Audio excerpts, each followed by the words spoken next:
Hello friends, कैसे हो आप? तो आज आपको एक नई मिस्ट्री लेकर आए हैं जो कि आपके साथ शेयर करेंगे, जो कि एक मर्डर मिस्ट्री है। तो इसका नाम है the boy in the box, और इसके अलावा इसको और एक नाम दिया गया था, अमेरिका का अननोन बच्चा।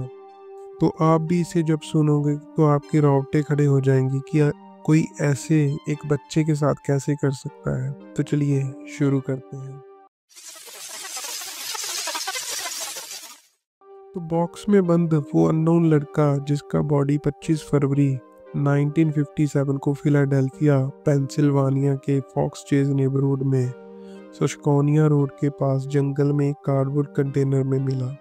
ये कॉल ला सैल यूनिवर्सिटी के एक जूनियर ने की थी। वो खरगोश के जाल की जांच कर रहा था। सशकोनिया रोड के पास के इलाके का इस्तेमाल डंपिंग ग्राउंड के रूप में किया जाता था। यहाँ कचरा और पुराने सामान बिखरे पड़े रहते थे। उनमें से एक बॉक्स भी था जिसे कचरे की तरह फेंका गया था।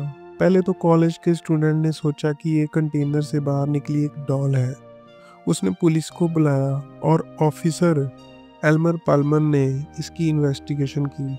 ये कोई डॉल नहीं थी, ये बॉक्स एक सफेद बेसिनेट के लिए था। अब इसमें बहुत ज्यादा भयानक माल था। लड़के की बॉडी एक कंबल में लिपटी हुई थी। उसका सिर और कंधे बॉक्स से बाहर निकले हुए थे। जब तक उसे खोजा गया तब तक वो कई दिनों या कई हफ्तों से मर चुका था। ठंडे मौसम ने बॉडी को सुरक्षित रखने में मदद की थी। बॉक्स में मौजूद लड़का 4 से 6 साल का था। उसके बाल सुनहरे थे और उसकी आंखें नीली थी। कंबल के अलावा उसका बॉडी नंगा था। मौत का कारण सिर पर चोट लगने से होने वाला ट्रॉमा माना गया, लेकिन ये पूरी कहानी नहीं थी। लड़के की बॉडी चोटों से भरी हुई थी और उसमें गंभीर टॉर्चर के लक्षण भी दिखाई दे रहे थे, जैसे कि किसी ने उसको बहुत ज्यादा टॉर्चर किया था। उसकी ठोड़ी के नीचे एक एल आकार का निशान था और उसके एंकल और कमर पर सर्जरी के निशान थे। उसके बालों को बहुत बुरी तरह से काटा गया था। पोस्टमार्टम के बाद कटे हुए बालों के टुकड़े अभी भी उसकी बॉडी में चिपके हुए थे।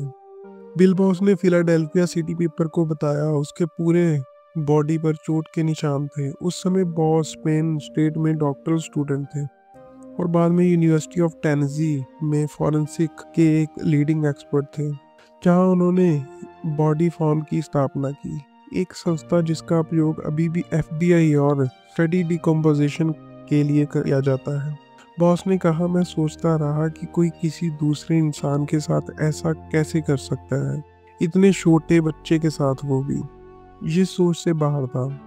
हालांकि बॉस ने अपने 50 साल से अधिक के करियर में लगभग 2500 से ज्यादा केस देखे थे, लेकिन उन्होंने अखबार को बताया कि उन्हें अभी भी बॉक्स में मौजूद अननोन लड़के की याद करके दिक्कत होती है। पुलिस को 1957 मंगलवार 26 फरवरी को बॉडी मिली थी।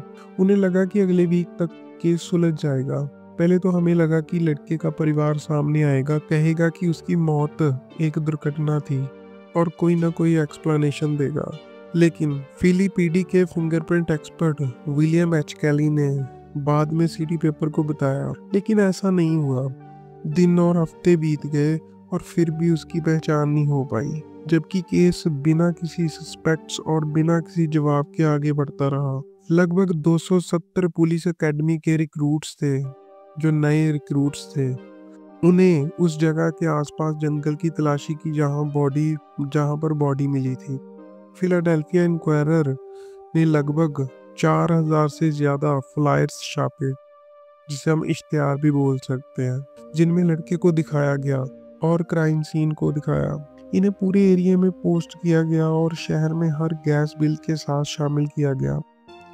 यह रिक्वेस्ट किया जाता है कि सिटीजन्स और लॉ इन्फोर्समेंट, वेलफेयर और चाइल्ड केयरिंग एजेंसीज इस एज के लड़कों के बारे में जानकारी प्रदान करें जो ऐसे लोगों की हिरासत में है, जो उनका मिसयूज करेंगे।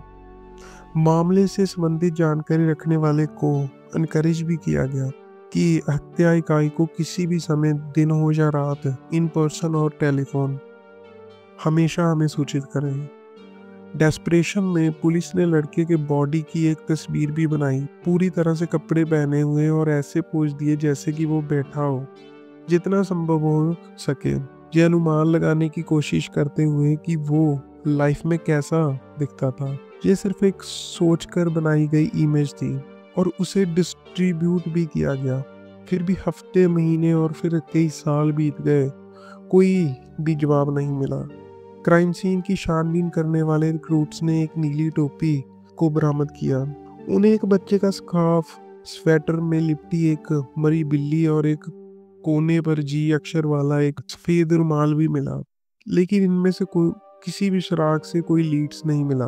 उसके बाद 1965 में इन्वेस्टिगेटर ने बॉडी पर इंजेक्शंस के निशान ना होने पर यह मान लिया कि लड़के के माता पिता किसी तरह से देश में हाल ही में आए रिसेंट इमिग्रेंट्स हो सकते हैं। उन्हें हंगेरियन रिफ्यूजीज के बारे में एक अखबार का लेख भी मिला और उसके साथ एक तस्वीर भी मिली, जिसके बारे में उन्हें लगा कि ये उनके अननोन लड़के की हो सकती है।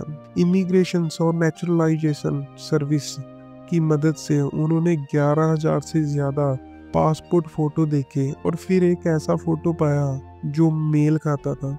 उन्होंने फैमिली को नॉर्थ कैरोलिना तक ट्रैक किया, जहां स्टेट ऑफ सोल्जर्स ने फोटो में दिख रहे लड़के को यार्ड में खेलते हुए पाया। एक ऐसा मामले में एक और गतिरोध जो कुछ भी नहीं था। इसके बाद लगभग 50 साल से ज्यादा बीत गए। हमें अभी भी नहीं जानते कि बॉक्स में बंद लड़का कौन था या उसके साथ क्या हुआ। हालांकि इसका मतलब ये नहीं है कि कोई थ्योरीज नहीं है। को लेकर काफी थ्योरीज हैं, जिसके बारे में मैं आपको अगली वीडियो में जो है इलेबोरेट कर सकता हूँ, अगर आप चाहो तो आप कमेंट में बता सकते हैं कि अगर आपको वो थ्योरीज के बारे में भी जानना है, जिसमें से कुछ थ्योरीज थी जो कि सच भी हुई हैं और कुछ थ्योरीज थी जो इतनी सच नहीं थी। तो अगर आपको ये और जानना है तो आप कमेंट में बता सकते हैं। तो नेक्स्ट वीडियो के साथ फिर मिलेंगे। होप सो आपको वीडियो अच्छी लगी होगी। लाइक और कमेंट ज़रूर करना और चैनल को सब्सक्राइब कर लेना। Thank you so much guys.